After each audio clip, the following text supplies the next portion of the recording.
Hello and welcome to the third in a series of webinars from MISO about how to get the most out of your FME. Okay, so if you want to see any of the previous webinars, either webinar 1 or webinar 2, they are hosted on our forum and they're available on YouTube as well. So if you want to watch those and comment below those, we'll get back to you and answer any questions that you might have. In this one, we're going to be talking about a single view of a citizen. So it's a similar kind of vein as the first webinar, but this time we're going to take a more FME transformer approach as opposed to a Python coding approach we did in the first webinar. If you have any comments, do post them below and we'll get back to you at the end of this webinar and we'll be available about half an hour afterwards to ask any immediate questions. But we'll keep checking back and answering those questions. Okay, so again, I'm Mike Robbins, a software engineer here at MISO and done all the FME workspaces that you've seen. Okay, so for a single view of a citizen, you might have a variety of services or just different assets that many teams might work with, and you're all using the same Joe blogs, but you've got different extra attributes. We've all got the same kind of things, so such as the address or the date of birth, things like that. Okay, but because of those similarities and the common data held between several different places, you might find that data will start to slip away, become less accurate, until you've got Joe Blogs who's living in one house in one data set, a flat in another, and out of the country in a third. And those inconsistencies can cause quite a number of problems. So you can't see where he lives, maybe what his job is, if he's entitled to any benefits, for instance, all of those kind of different things, which means teams start to work inefficiently and their data, their base data they're working with, becomes unreliable. Okay, so there's a lot of downsides into each team working with their own data. So what we need is a single view or a single record that all those different teams can work with their additional data. But when they want to get back to that single person, they know that's the data set that they need. So there's no confusion about where he lives, what his date of birth is, any other common data. It's all in that one single record. Okay, so that solution, again, can sit on desktop or server if you want to self-serve someone to just generate the data or bring back that common data very quickly. Can be used to collate the data held across multiple systems. So again, those different data sets, bring them together, maybe fix them, or just bring them together to a single record. Okay, standardize the attributes. You might find that the first name might be a full name, first, middle, last name in some data sets, but might be referred to as initials or single character in the first name and then the last name. Okay, so we'll standardize that so everyone's working from the same book, from the same page. Okay, so we can cross-reference the data, only take the most important or the most relevant.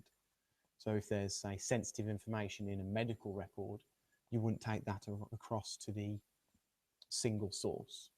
You'd keep that with the medical record, with the appropriate team, and all the other data, the common data, into that golden record.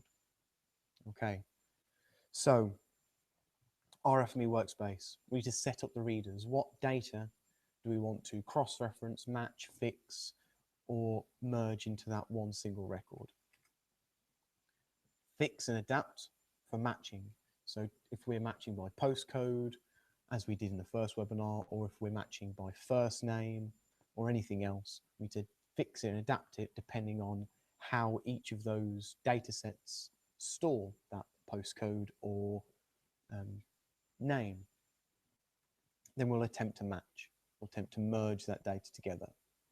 But of course, sometimes you won't get matched on the first time.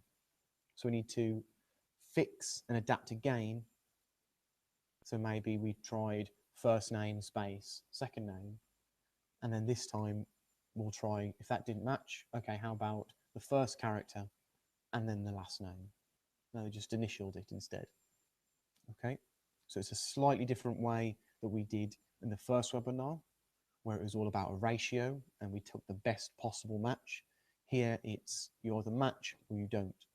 And you've got to keep doing this kind of fix, merge, fix, merge, fix, merge, if you can't merge the first or second or third time. Okay, so once we've done that, we've merged our data together, we're going to format it for a report at the end, or back to the original data sets, or just that single record. And how do you output that? Excel spreadsheets, CSVs to a database. Okay, so over to our workspace. So in this workspace, we've got 3 records. We've got our child record that has all the information about our child, date of birth, forename, where they are, postcodes, those kind of things. And some CSV for a medical record, what hospital they went to, condition it was for, postcode of that hospital, okay, or postcode of that person, sorry. And an Excel spreadsheet, again, school record, what school do they go to? Okay, so completely different areas, but they've got their own name or their own postcode for that person, which could be inaccurate. Okay, so we want everyone to really be using just this one single record to avoid miscommunication or mix-ups. Okay, so we pull those in and we want to go from our child. So we're going to create a full name based on forename, middle name, surname. We'll put everything up to uppercase just to make sure everything's in the same case. And then we can concatenate it together. Forename, space, surname. Okay, so Joe Bloggs, John Smith. Okay, and we're doing the same kind of things with the other 2. So the medical data, we trim out spaces, and then it's just got one name field, so we'll just put that to uppercase. Same for the school records, it's got one name field, so push that to uppercase. It's the strongest chance of matching. So here's where it starts to get a little bit confusing with the lines. So before, in the first webinar, it was one single stream, one single line, much easier to follow at this level. But here, there's no coding going into this, but there's a lot more lines, so it's easier to get confused. So as soon as the record, the first row gets to here, it's going to be duplicated and copied 4 times. Okay, so let's follow the first line. I'm going to go down to here into our feature merger. So our child's record is going to go into the feature merger, into the supplier section. So once our child record goes into here, it's not going to go any further. It's going to give all of the records or all of the geometry to the requester, whoever goes in here, and then that merged data will carry on. That merged feature will carry on. Okay, so our child record goes into the feature merger. We're going to match on our built-up full name and then match on the name from our medical record. Okay, so our medical record follows this line up, goes into the feature merger, and then it goes, if anything merged, so if the names did match, they'll carry on all the way to where we prepare for our writers, following this line. But if they don't merge, anything that doesn't match will come out of this port and go into our second feature merger. We will do some more, another attempt. Okay, so we'll backtrack a little bit. So the first copy went into the first feature merger. Anything that didn't merge went into this one. So we need another copy of the child record.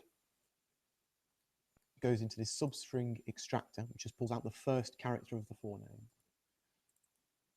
And then we do another concatenation. First character, space, surname. So now it's J space Bloggs, J space Smith, like that. And then again, that will get copied again. The first copy will go into this feature merger. We take anything that didn't merge and merge it again with the child record to see, can it match with the first character and the surname and the name from our medical record? If it does, great, carry on. If it doesn't, at this point we drop. But we could go into Python and just get the best possible match as we did in the first webinar, or we could just repeat this whole section. So this entire section repeated again and just try different combinations to try and match. Or again, we could just output from this point and say, we tried 2 different types of matching, didn't work, so this is what we've still got to fix. So it's a much smaller number to match against. Okay, so right back here, we've got a third copy. So we'll go straight across, bypass both of them, and go straight out to our child record. So we've got our original golden record. Okay, so we just create an ID and we format the date, so the date of birth is correct.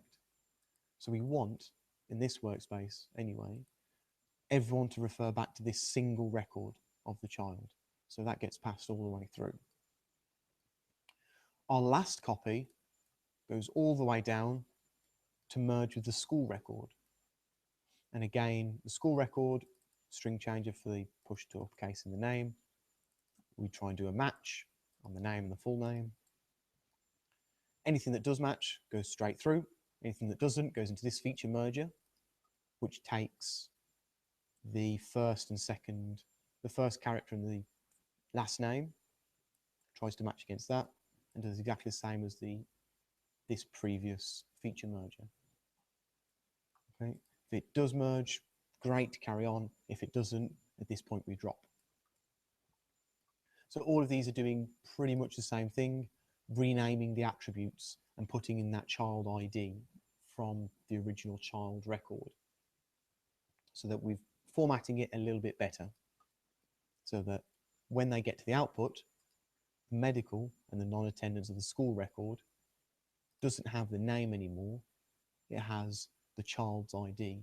So people can refer back, if I want any more information about this child, about this person, go back, look at that record.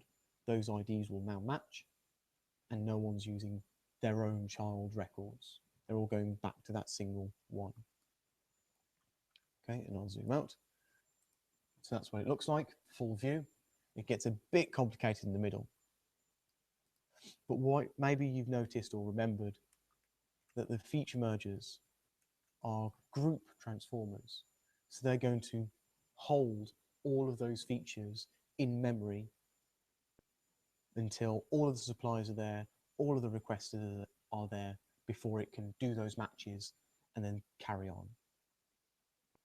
Which can be a downside if you're connected to big databases, a lot of records, millions of records. You can't hold that much without either FME falling over or your system falling over, because memory just gets maxed out. Okay, so what we can do is how we order this. We want to be able to stream out features, so it goes straight out to the writers, but also we can't get away from holding features in memory.